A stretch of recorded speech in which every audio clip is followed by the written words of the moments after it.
warahmatullahi wabarakatuh. Alhamdulillahirabbil alamin. Wassalatu wassalamu ala asyrafil anbiya'i wal mursalin sayyidina Muhammadin sallallahu alaihi wasallam. Baiklah, anak-anak sekalian, calon siswa-siswi MTS Ulul Albab, pada kesempatan ini Ibu akan menyampaikan materi MPLS dengan tema pentingnya mematuhi protokol kesehatan di masa pandemi COVID-19. Sebelumnya, Ibu akan memperkenalkan diri terlebih dahulu. Nama Ibu Rima Mariami dan mengajar bahasa Arab, pelajaran bahasa Arab di MTS Ulul Albab. Baiklah, untuk materi ini Ibu akan sampaikan beberapa hal yang perlu kita patuhi di masa pandemi COVID ini. Sebagaimana anak-anak sekalian ketahui bahwa COVID ini sudah tidak asing lagi di lingkungan kita sehari-hari. Awalnya COVID ini hanya dianggap seperti flu biasa, tetapi pada perkembangannya ternyata flu ini menjadi pandemi tidak hanya di Indonesia tetapi di seluruh dunia. Nah, bagaimanakah caranya supaya COVID ini tidak terlalu banyak menyebar ataupun masyarakat bisa menjaga diri supaya tidak terpapar dari wabah virus COVID ini? Berikut Ibu akan sampaikan beberapa hal yang berkaitan dengan protokoler kesehatan yang harus kita patuhi. Yang pertama adalah, ini yang paling penting, yaitu menjaga kebersihan tangan. Tangan adalah media penyebaran virus yang paling utama. Kita harus selalu rajin membersihkan tangan dengan menggunakan cairan pencuci tangan ataupun hand sanitizer. Meskipun tangan kita terlihat bersih, tetapi pada kenyataannya di tangan kita ini banyak menyimpan kuman-kuman yang tidak baik untuk kita. Bagaimanakah caranya?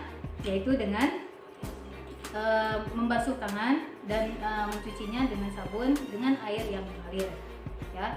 Dan itu pun mencucinya tidak asal mencuci, tetapi harus terkena kepada bagian dalam tangan, punggung tangan, dan sela-sela jari-jari. Kemudian yang kedua, jangan menyentuh wajah, karena wajah ini adalah media yang paling mudah untuk terkena virus. Usahakan tidak menyentuh area tiga ya, yaitu mata, hidung, dan mulut. Sebelum menyentuh wajah, alangkah baiknya agar menjaga kebersihan tangan terlebih dahulu supaya kuman atau virus itu tidak mudah masuk ke dalam tubuh kita. Yang kedua, salah satu protokoler yang harus kita patuhi di masa pandemi ini yaitu menerapkan etika batuk dan bersih. Yaitu dengan cara seperti apa? Menutup mulut dengan tangan seperti ini atau menggunakan media yang lain seperti tisu, ya, ataupun dengan bagian tangan bagian yang dalam. Seperti itu ya. Meskipun tidak ada virus di tubuh kita, ketika batuk dan bersih harus tetap diterapkan. Selanjutnya, ya, yang paling penting adalah menggunakan masker. Ya.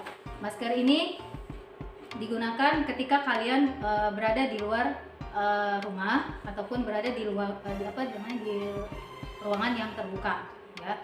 Dan masker yang dianjurkan oleh pemerintah adalah masker yang medis ataupun yang non medis.